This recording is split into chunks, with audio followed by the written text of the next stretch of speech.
Hi, I'm Chris Fitzgerald, and welcome to the 2021 ISB convention, originally scheduled for Nebraska, but instead held in cyberspace for the first, and we hope, last time in history.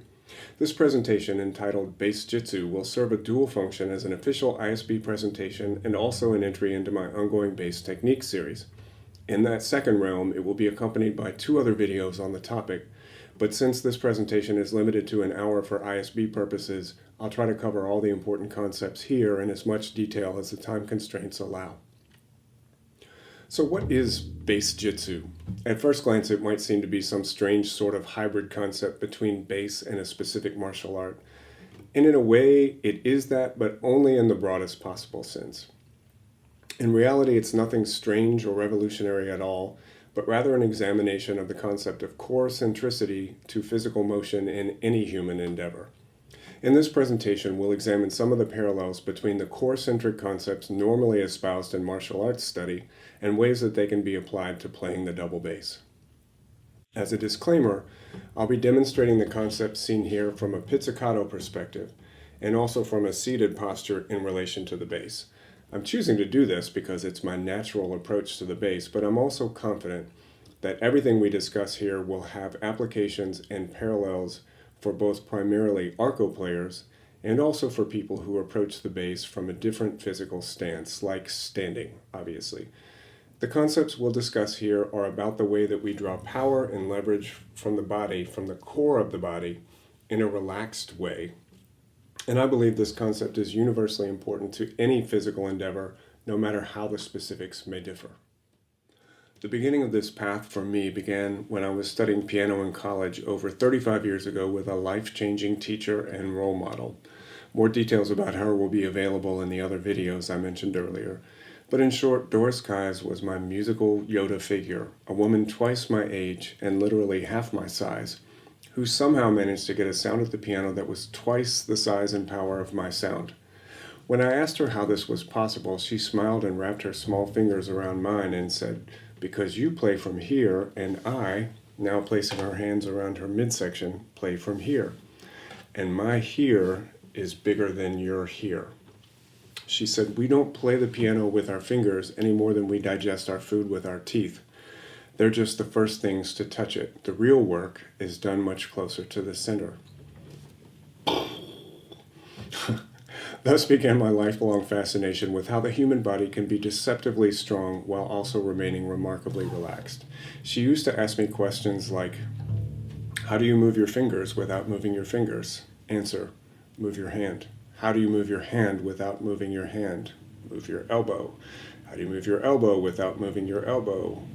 "Move your shoulder," etc., all the way down to the hips. Mrs. Kais didn't know it, but she was exemplifying the principles of the martial arts through music. And for the next 4 years, a deeper dive into these concepts represented the majority of our technical study on the instrument. One example of this is the way she used to spend a lot of time standing behind me, manipulating my arms and torso while I played in lessons, as if I were a particularly stiff marionette, which, in retrospect, I probably kind of was. This approach also ignited my passion for the study of actual martial arts, and over the next few decades I studied 3 of these in an effort to understand how to become a better musician. Though I practiced Aikido and Kempo and Jiu-Jitsu with far more enthusiasm than skill, the principles involved found their way into my conception of the way music can and should be played, with a focus on relaxed rather than strained power. And when my path finally led me to the double bass, these principles were already ingrained and just needed to be adapted to our noble yet kind of unwieldy instrument. In a normal class of this type, I would demonstrate some of the specific martial arts movements and techniques that I apply to the bass by demonstrating them on a randomly chosen person from the audience, presumably one who is younger, larger, and stronger than I am. Since we don't have that option, I'd like to use a demonstration to emphasize the importance of core centricity that everyone can safely try at home. For this example, all you'll need is a wadded up ball of paper and a largish room devoid of fragile objects. Well, if you're a double bass player, you probably don't need a lot of convincing about the concept of core centricity because you engage it every time you play the bass. But since we're talking about martial arts concepts and core centricity, I'm going to do this little example just as a demonstration so we can see how much stronger we get the closer we get to the core. It's really like an elaborate version of the old dim bone song, finger bone connected to the wrist bone connected to the elbow bone, etc. We want to get, for this concept, we want to get down here. And if you need any convincing, try this simple exercise. First, get a wad of paper. See how far you can throw it with just your fingers. About a foot. All right, and now with just your forearm, right? I'll do the wrist next, yeah, just the wrist. About 5 feet, just the forearm, so don't let anything else move. More like 8 feet. I gotta go retrieve that one. Now the whole arm, but don't let your torso move. So just keep this steady, the whole arm. Okay, about 10 feet.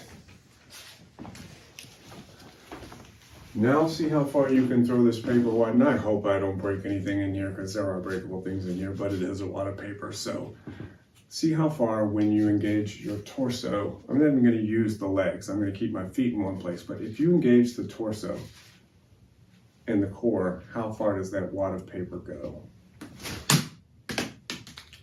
Yeah, so it went and hit my computer and bounced about 6 feet back. If that had been a tennis ball, it probably would have ricocheted back and forth along the walls of this room, which are 16 feet from one side to the other. So just remember, whatever we do with the fingers is not very strong. If we engage the elbow, stronger. Shoulder, stronger still. If we engage the core, that's where the real strength happens. This is the motor of the body as far as we're concerned. Okay, back to the bass. For this segment, I'd like to focus on the right hand pizzicato stroke and 3 concepts related to it. The Aikido principles of unbendable arm and turn the doorknob, and the nesting of accents in a pizzicato stroke, which is similar to working with a speed bag in a striking art such as boxing or Kempo. I had debated whether to put the right arm concepts first or last in this presentation because they seem at first less applicable to players who use the bow as their primary means of expression on the bass. But with only a little imagination, it's not hard to make the mental translation from the pizzicato applications to their arco counterparts. In spite of this, I'll try to keep this segment as short as possible so that we can then move on to the left-hand concepts and applications, which require a lot less imagination with regard to their universality. The 2 most important concepts regarding the right arm stroke are from Aikido, where they were taught to me as unbendable arm and turn the doorknob, but which actually translate to extend the arm as if reaching and drop the elbow. As always, those who would like to explore these concepts further are invited to explore them in my related video in my series to be released as soon as this year's ISB convention wraps up. The idea behind unbendable arm is that a relaxed limb that is reaching is actually stronger than a flexed limb that is straining to maintain its position. In Aikido practice, this is demonstrated by facing a partner and resting a hand on the partner's shoulder, as in this rare historical photo of Bottesini and Simandl. The idea is that if the arm is flexed and straining, the partner will easily be able to bend it at the elbow, but if that it is relaxed and reaching outward, the partner will not be able to bend it. Let's examine why this works. First, hold out your right arm while making a fist and tensing the muscle in the arm as if trying to make the whole arm as rigid and immovable as possible. Feel the tension in that arm. Then check the muscles of your core while holding your arm in this way. And notice that the arm is tense, but the core is relaxed. Next, relax the arm and reach for something just out of your grasp. Now feel the arm and notice how relaxed it is.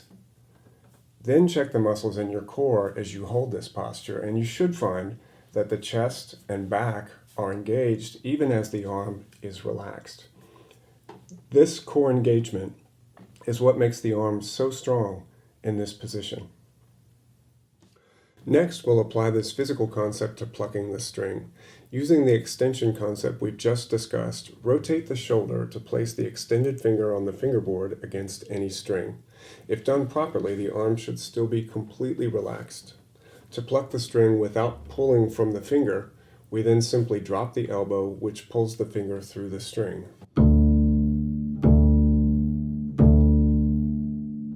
As a side note, dropping the elbow is actually a function of the shoulder lowering, but it's most visible at the elbow. This is the same concept we use when we turn a doorknob. Grasp the knob lightly, then drop the elbow to turn it. In this way of plucking the string, the finger moves as little as possible because it's used as only the end of the arm. This allows for a much more powerful stroke than the finger or forearm could generate on their own and keeps the arm relaxed in the process. As with Mrs. Kai's digestion analogy, we don't play the bass with our fingers. They're just the first thing to touch it. This right side arm drop is the primary way to generate a powerful accented pizzicato stroke in this way of approaching things. To facilitate right hand speed for busier and faster passages, it's important to learn the concept of nesting accents.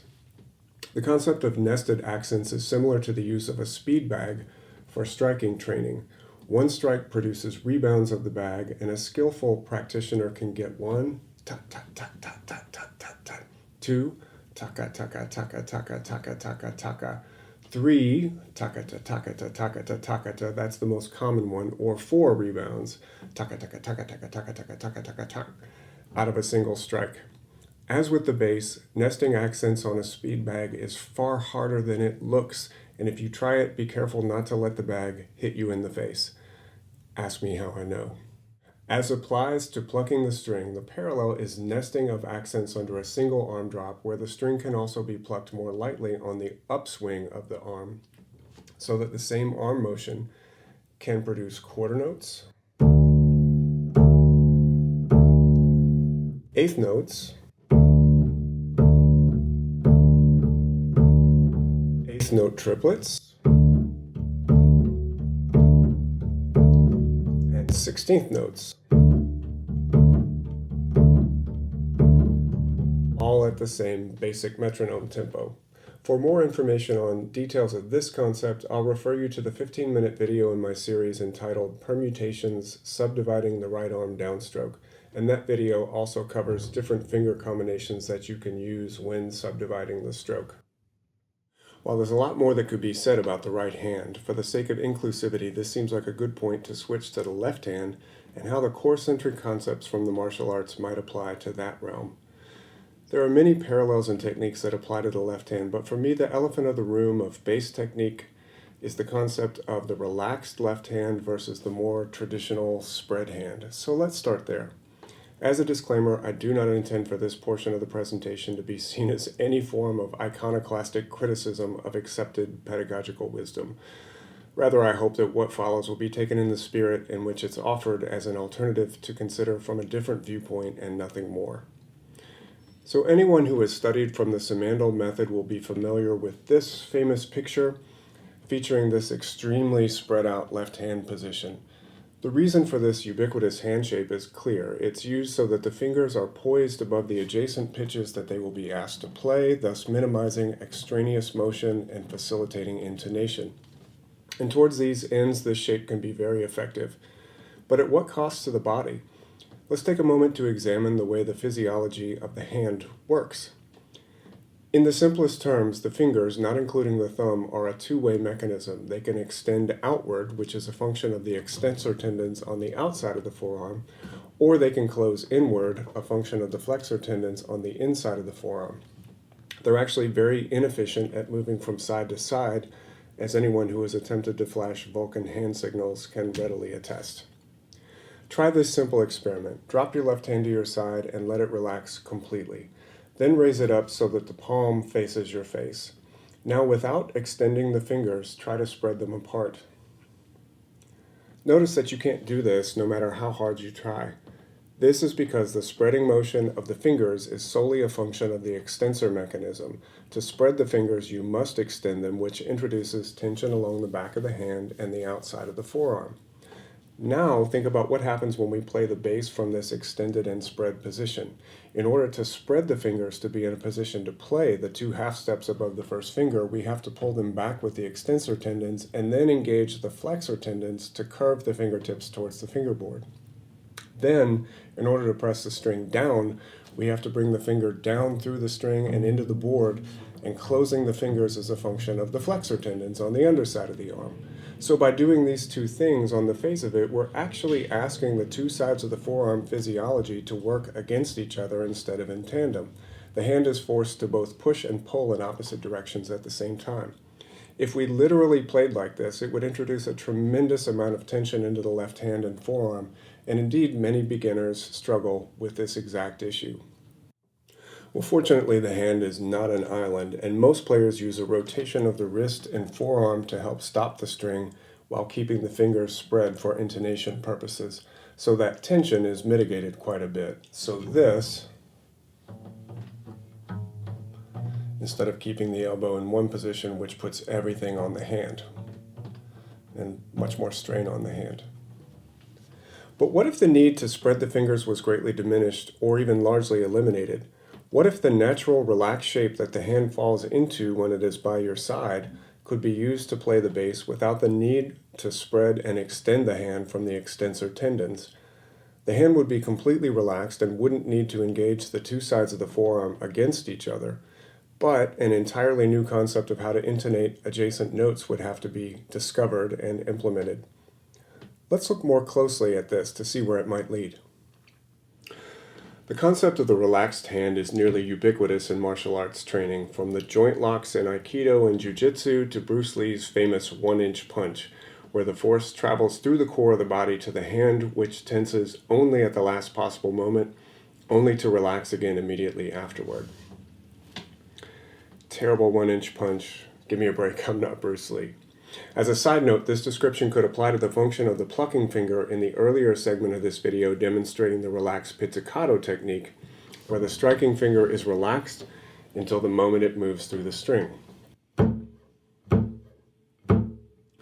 But the clearest example of the relaxed hand that directly relates to the left hand bass technique was presented to me early on in Brazilian Jiu-Jitsu training by the name of monkey grip. I'd like to take a moment to talk about how that concept is used in Jiu-Jitsu, how it works, and why it has such a direct application to left-hand double bass technique. Brazilian Jiu-Jitsu is a grappling art which usually involves two opponents competing on the ground to gain a positional advantage and eventually cause their opponent to tap out or submit when they realize that they will be inevitably defeated. During this process, there's a lot of grabbing of the opponent's gi, or tunic, in an effort to move them into a favorable position. Most beginners in Jiu-Jitsu instinctively perform this grabbing by clutching a fold of their opponent's gi inside a clenched fist, kind of like this. This is a natural instinct because the goal is to prevent them from moving in a way you don't want them to go. Like most beginners, I instinctively gravitated toward this practice only to discover that after a few minutes, my forearms became too tired from grasping to continue to close my hands.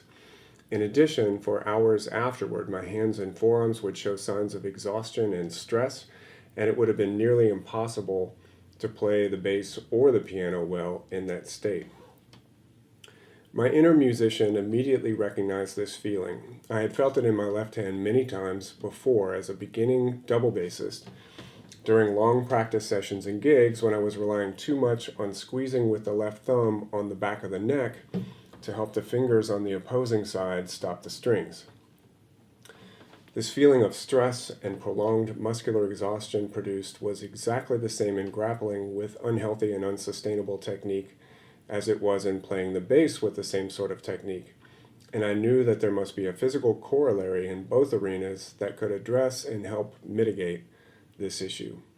When I spoke to my jiu-jitsu instructor about this hand fatigue, he immediately smiled and proceeded to give the entire class a lesson on the principles of monkey grip.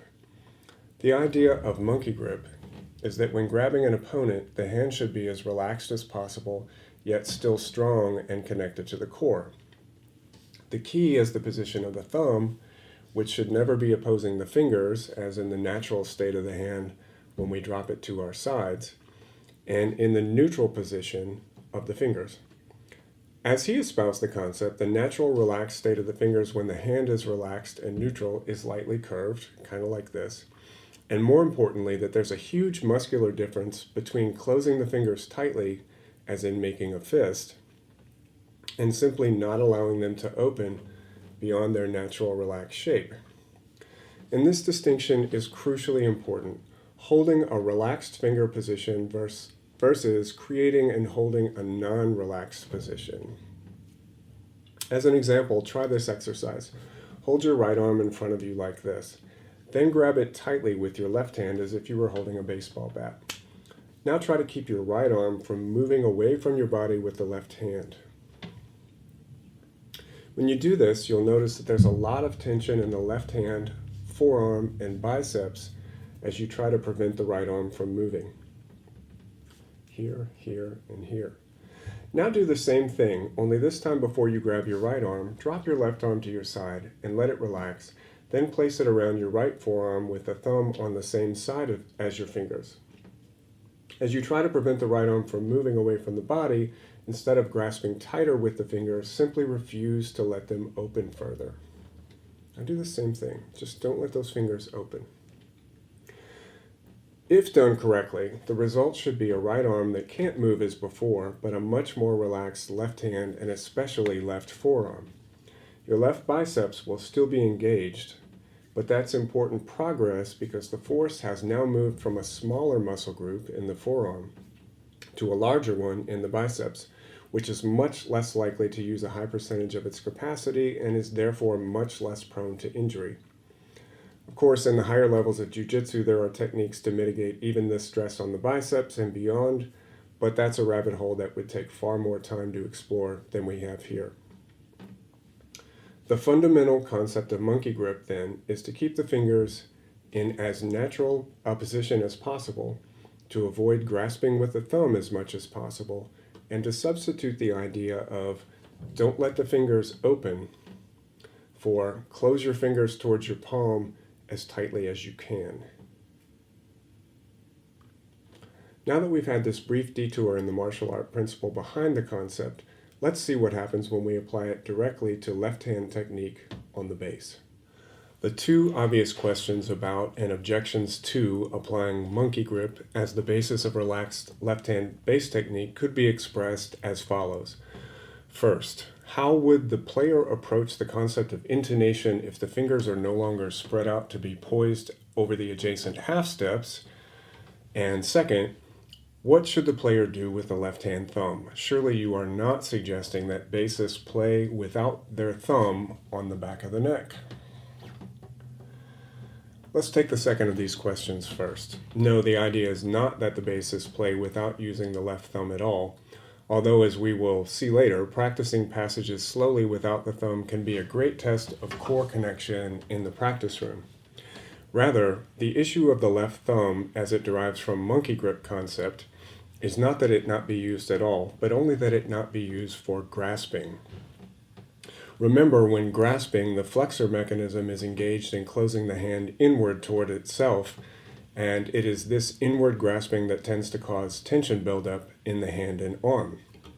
The opposite of grasping, or contraction, is reaching, or extension. The key to using the left-hand thumb in a healthy way is to think of it as a reaching mechanism rather than a grasping one. When the thumb reaches or extends, it is actually moving away from the hand rather than toward it. By reaching or extending, it eventually locks into a fixed position in which it can no longer extend any further, and when placed on the bass, the point of contact becomes a fulcrum around which the rest of the hand can rotate. The same position is very similar to the orientation the thumb takes on when playing in thumb position higher up on the bass. So the big distinction here is that in the monkey grip concept, the thumb extends as opposed to contracting, which is ultimately a much healthier and more sustainable orientation for the musculature of the hand and forearm.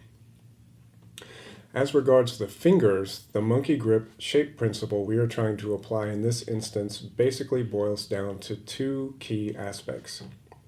First, to let the fingers remain as much as possible in their natural position without forcing them to spread apart from each other.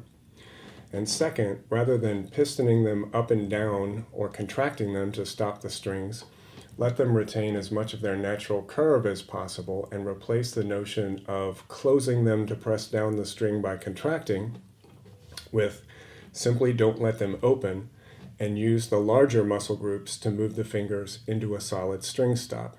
I'll address the intonation aspect of this issue a bit later, but for now, let's use an example where we start on a B flat on the A string and simply play a 1-2-4 fingering on each of the next two higher strings. The best way to make sure that you aren't grasping with the hand or pistoning the fingers up and down is simply to remove the thumb from the back of the bass and play the passage slowly.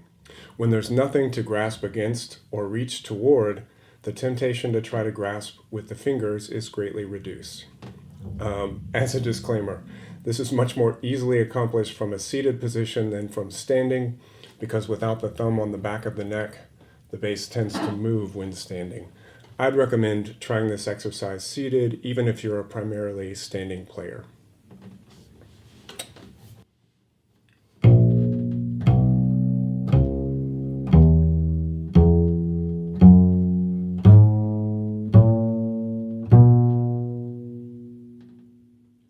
Notice that when approaching the passage in this way, two things become immediately apparent. First, without the thumb on the back of the neck, the force to stop the strings must come from the core. The effect feels more like hanging from the neck rather than pressing down on it. And second, the movement required to move the next finger into a position to play must also come from the core. While that actual motion that moves the fingers into place comes from the shoulder or deeper into the core, it's most visually apparent by watching the elbow in a mirror, especially on the movement from 2 to 4, where the elbow drop that moves 4 into position to play will be very easy to see.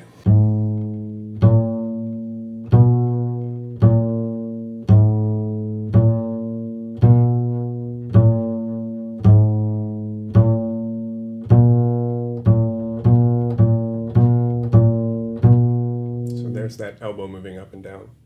Now try the same example with the thumb in an extended, not grasping position on the back of the neck. Use the thumb as a pivot point only and try to feel the same core connection to stopping the notes as before.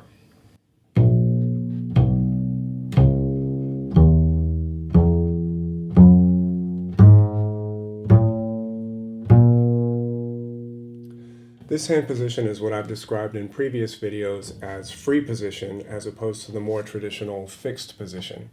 With the thumb on the back of the neck, it feels a lot more normal than it initially did. In fact, to me it's synonymous with a traditional technique that all bassists use whenever they employ vibrato, since most bassists, even the staunchest proponents of the spaced left hand, tend to revert to a natural relaxed hand shape when employing vibrato.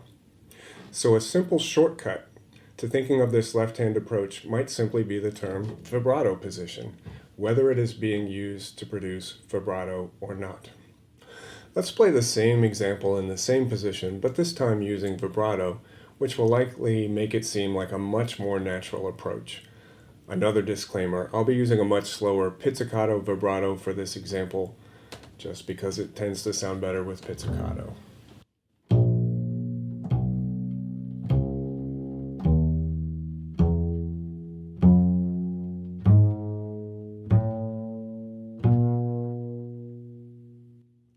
So that covers the physical basics of the monkey grip left hand position, which can be thought of as free position or vibrato position as a mental shortcut. Next, we'll address the issue of intonation when using this position, again tying in a martial arts concept with a more traditional bass pedagogical concept. The basis of the fixed or spread hand concept is that it minimizes motion and maximizes solid intonation by placing the fingers over the adjacent half steps where they will possibly play in that position. This logic is solid, but I'd like to take a slightly closer look at it from a physiological point of view, then make a case for why playing with a relaxed hand is equally defensible from an intonation standpoint. When playing with a fixed hand in any position, the distance between the two half steps between the first finger and the rest could be measured as a physical distance from each note to the next. Because of the nature of the physics involved, the further up the neck the position starts, the closer together the notes must necessarily be. Every bassist knows this instinctively from the experience of playing in higher positions where the hand spacing must be closer to facilitate intonation. Even within a single position, the physics of the instrument would suggest that the half step between 2 and 4 would represent a slightly shorter distance than the distance between 1 and 2, because the scale length between, say, F sharp on the E string to the bridge is incrementally shorter than the distance from F on the same string played with 1 to the bridge. I'm certainly no physicist and I have no way to accurately measure these distances, but I know on a level of basic logic that this must be true.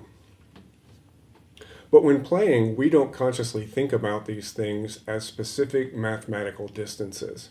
The main reason for this is that we are incapable of that kind of pure mathematical calculation in real time. Rather, we practice countless hours to calibrate our hands to hit the adjacent pitches in tune so that in the end we feel that the left hand knows where the adjacent pitches should be in any position on the neck and learns to space the second and fourth fingers accordingly. We rely on our aural sense to tell us when notes under the hand are in tune and calibrate the hand accordingly in each position. And as we all know, this calibration takes not just many hours, but many years to truly begin to come into focus. As a descriptive shortcut, let's call this kinesthetic awareness of the hand, this sense that the hand knows where those fingers should be positioned, the wisdom of the body, and posit that this concept is what we mean when we say moving forward that the hand knows something. Obviously, in scientific terms, a hand can't actually know anything, but allowing this descriptive shortcut will save us a lot of time and simplify what could otherwise be a very convoluted discussion. So if, when the left hand assumes a fixed or spread position anywhere on the bass neck, it can learn to know where the adjacent two half steps are in order to assume the spread position to facilitate playing them in tune, then that must necessarily mean that this knowledge exists in the entire body. And if the body knows these distances well enough to spread the hand to match them, then it makes sense that it could also calibrate these distances in a different way by pivoting or micro-shifting within a position with a relaxed hand shape to accomplish the same end. In fact, when we play lyrical passages with lots of vibrato, we already do this for almost every note we choose to apply the vibrato to. Let's take a look at the potential advantages to recalibrating our left hands to play in this relaxed and unspaced way, where we orient the hand as if any note in any passage might be played with vibrato. First and most obvious, the relaxed hand shape relieves the hand of the need to spread and force the flexor and extensor mechanisms to both engage at the same time, often in some degree of conflict with each other. Second, when playing with the relaxed hand in what we loosely call vibrato position, the stopping of each note is supported by the entire weight of the arm, since when playing with 2, we no longer need to continue to press down the string with 1 to hold it in position.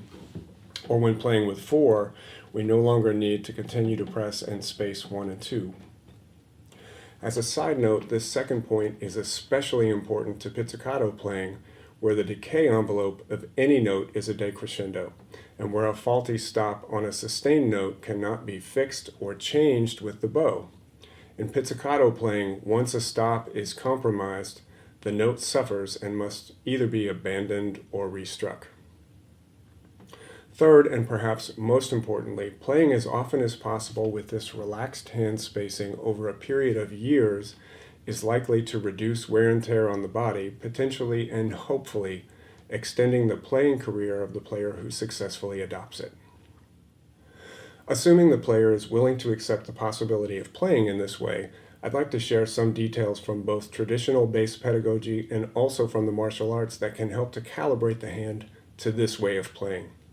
The two concepts I'd like to tie together for this segment are a variation of the common bass concept of vomit exercises and the martial arts concept of grounded footwork.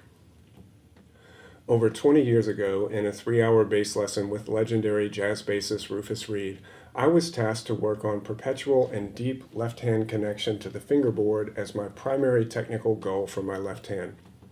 He would ask me to play a legato passage as though I were a wind player and then stop me whenever he heard a break in my line as though I had stopped the flow of air as if I had taken a small breath.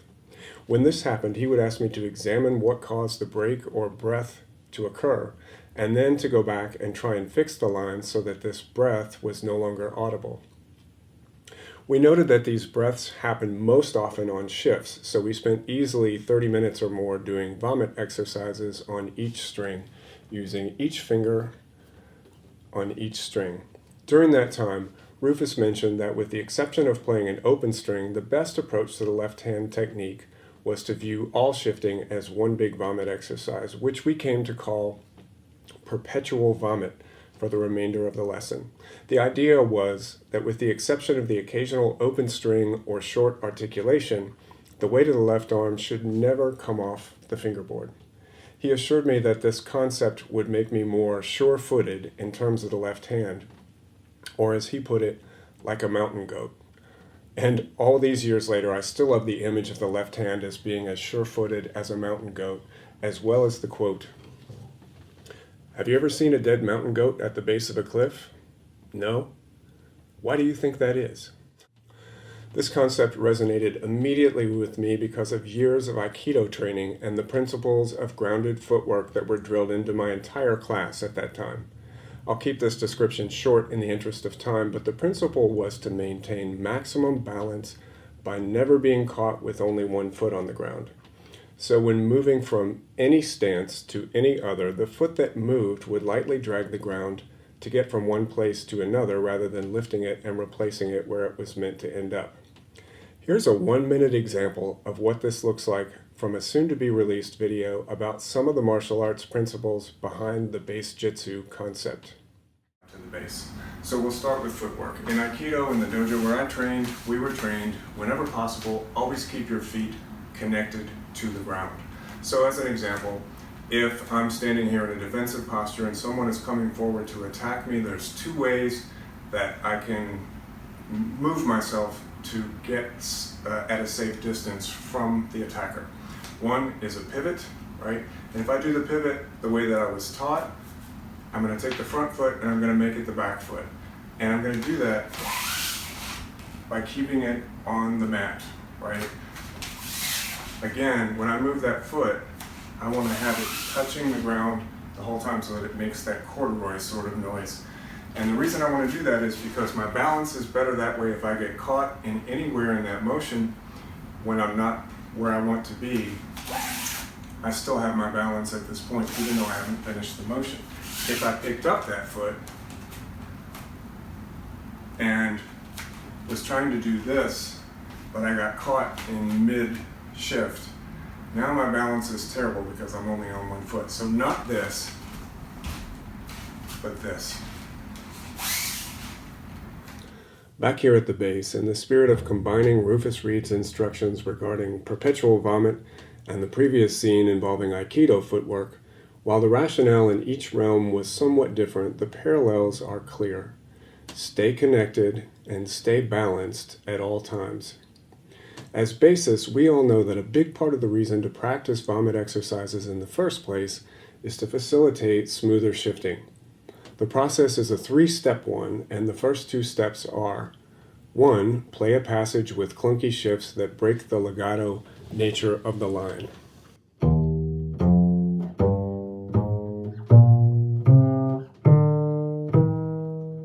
Step 2, connect the shifts using the vomit technique until the line breaks are gone.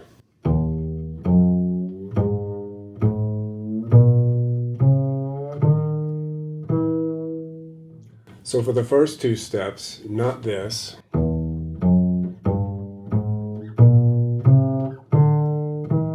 but this.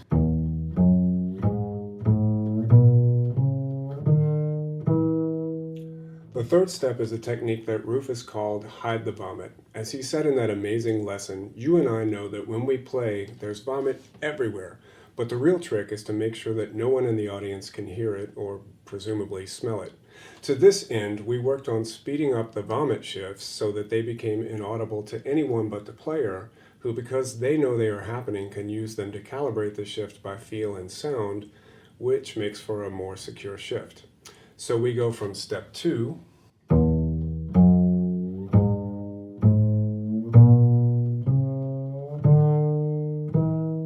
to step 3, hide the vomit.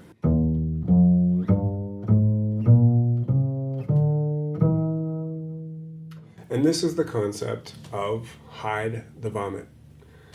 Well, you may be wondering at this point what the previous concepts of perpetual vomit and hide the vomit have to do with monkey grip and the relaxed left hand. After all, these techniques have been used with the fixed hand shape for a very long time by countless bassists in many styles, so much so that they're just a part of the accepted pedagogy of bass technique, and rightly so. But these concepts can be taken even further when combined with the use of the relaxed left hand. When these two concepts are combined, the perpetual vomit and hide the vomit techniques can also be applied within a single position that was previously covered by a traditionally spaced left hand. Let's take a simple B-flat major scale as an example. When played with the traditionally spaced hand, the whole steps between B-flat and C on the third string and E-flat and F on the second string are covered by the finger spacing.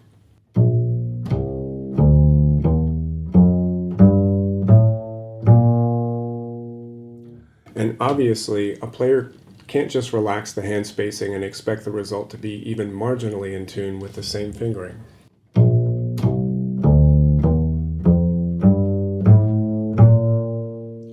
Obviously.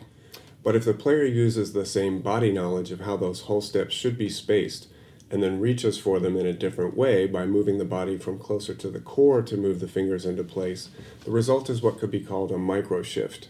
In this example, I'll play the same scale connecting the micro shifts with vomit technique.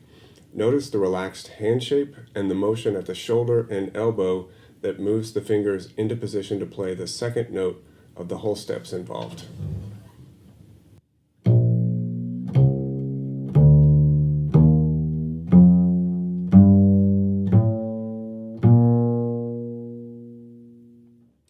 At this point, all that's left to do is to hide the vomit by speeding up the shifts.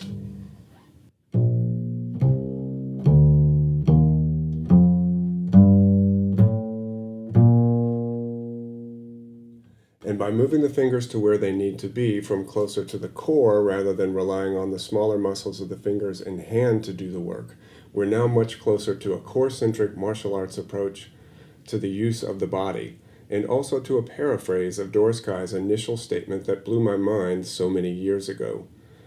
We don't play the bass with our fingers any more than we digest our food with our teeth. They are just the first things to touch it. The real work is done much closer to the center.